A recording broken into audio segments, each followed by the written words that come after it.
The Nigerian Academy of Engineering have implored the federal government to carry engineers along in vital decision-making so as to help boost the economy of the nation and move the country forward in terms of technology.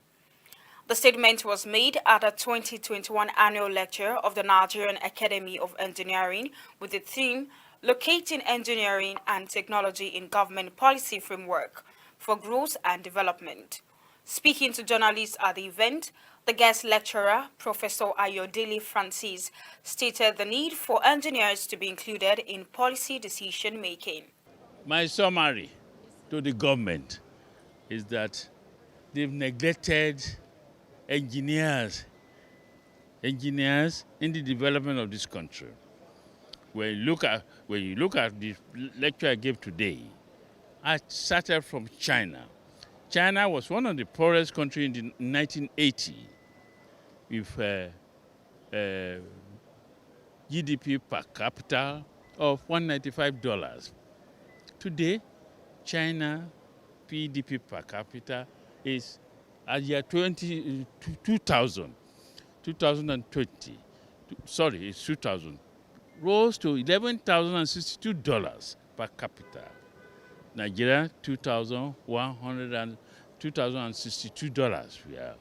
Now, China is number 2 today in the world of economy. As I put, I think their GDP is about $15.4 trillion, behind USA $21.5 trillion. How did they get to the place? Because China rely on their engineers in manufacturing, in engineering decision. Our main objective is to put all our experience, our expertise together in policies that we present first to our grand patron, the President of Nigeria, and then to other stakeholders, the National Assembly, the Ministries of Science and Technology and Environment.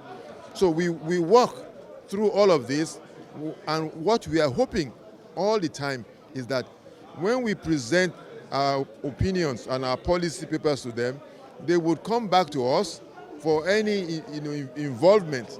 We are not talking of monetary, we are talking of advisory. We are a think tank of knowledge, resource, and experience. There is need for government to actually, grant the enabling environment for professional engineers to perform. This is the crux of the matter. And once that is done, I can assure you that Nigerian engineering professionals can match any of their colleagues anywhere in the world.